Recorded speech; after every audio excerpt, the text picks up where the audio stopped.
హిందూ సాంప్రదాయంలో ప్రతి రోజుకు ఓ ప్రత్యేకత ఉంటుంది. వారంలో ఒక్కో రోజును ఒక్కో దేవుడికి కేటాయించారు. ఈ క్రమంలో కలియుగ ప్రత్యక్ష దైవమైన శ్రీనివాసుడుని శనివారం రోజు పూజిస్తారు. సప్తగిరులపై వెలసిన ఆ తిరుమలేశుడు ఆపదల నుంచి రక్షించే ఆపద్బాంధవుడు మరియు అనాథ రక్షకుడు.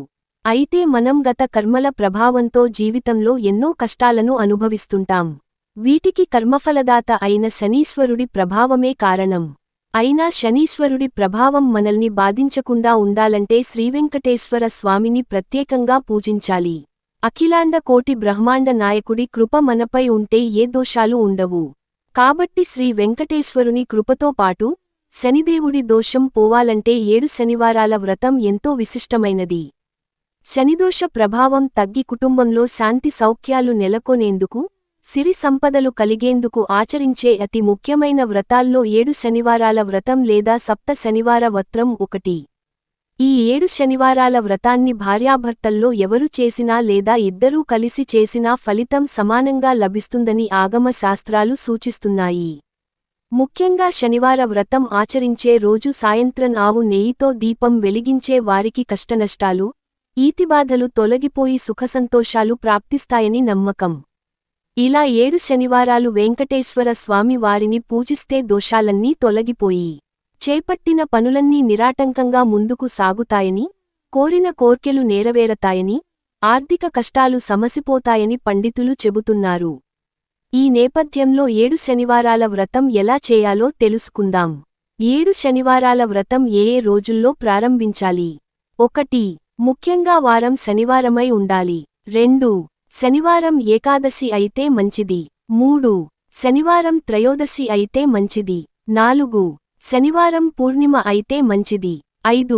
శనివారం మాస శివరాత్రి అయితే మంచిది. 6. శనివారం పుష్యమి నక్షత్రం అయితే మంచిది. 7.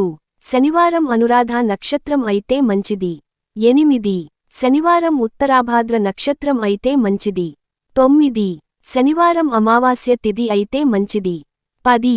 శనివారం శ్రవణ నక్షత్రం అయితే మరీ మంచిది. 7 శనివారాల వ్రతం ఎవరు ఆచరించాలి?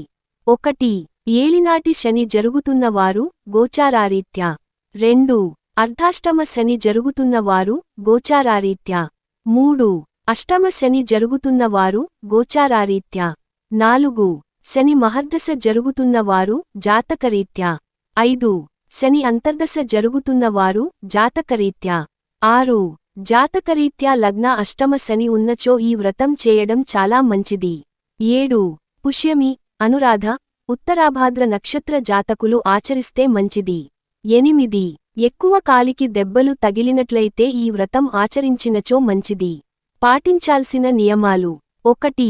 ఏ వయస్సు వారైనా స్త్రీలు, పురుషులు ఈ వ్రతం ఆచరించవచ్చు. మగవారు ఈ 7 శనివారాలు క్షవరం, హెయిర్ కట్, గోళ్లు కత్తిరించుకోవడం చేయకూడదు. 2. శనివారం తెల్లవారక ముందే తల స్నానం చేయాలి. 3. 7 శనివారాలు తులసి మాల ధరించవలెను. 4. పగలు నిద్రపోవడం, మధ్యాహ్నం భోజనం చేయడం నిషిద్ధం. 5. శనివారం తిరునామం నుదుటి మీద తప్పక ఉండాలి. 6. శనివారం ఉదయం 6 గంటల నుంచి 7 గంటల లోపు ఉదయం పూజ ప్రారంభించాలి. 7. అలాగే సాయంత్రం 6 గంటల నుంచి 7 గంటల లోపు సాయంత్ర వ్రతం ప్రారంభించాలి. 8. ఉదయం పూజకు స్వామివారికి చిమ్మిలి, నవ్వులతో ఉండలు చేసి నైవేద్యంగా సమర్పించాలి. 9. సాయంత్రం వ్రతం వేళ స్వామివారికి శనగ పిండితో చేసిన లడ్డూలు 7 నైవేద్యముగా సమర్పించాలి. 10. మగవారు 7 శనివారాలు ఎలాంటి ఆటంకాలు లేకుండా ఆచరించాలి. అదే స్త్రీలు అయితే ముఖ్యంగా 3 వారాలు ఆటంకాలు లేకుండా ఆచరించాలి. 11. ఏ శనివారం అయినా వ్రతం ప్రారంభించవచ్చు. అయితే ఉదయం నిరాహారముగా ఉండాలి. 12. స్త్రీలకు ఆటంకం కలిగినచో ఆ వారం మినహాయించి తదుపరి వారం కొనసాగించవచ్చు. 13. సాయంత్రం వ్రతం కాగానే ఒక అతిథిని పిలిచి అరటిఆకు లేదా విస్తారుకులో భోజనం పెట్టవలెను. 14. 7 శనివారాలు ఇంట్లో వ్రతం చేసిన తర్వాత 7 వ్రత పుస్తకములు 7 మంది స్త్రీలకు పసుపు కుంకుమ, దక్షిణతో తాంబూలంలో ఉంచి దానంగా సమర్పించవలెను. సప్త శనివార వ్రతం పూజ విధానం. శ్రీ వెంకటేశ్వర స్వామి ఫోటో, లక్ష్మీదేవి ఫోటో ఖచ్చితముగా ఉండాలి. ఇంటిలో తూర్పు వైపు ఈశాన్య దిశలో పీటవేసి పసుపు రాసి ముగ్గులు వేసి పసుపు రంగు కండువా పీటపై పరచి దానిమీద బియ్యం పోయాలి.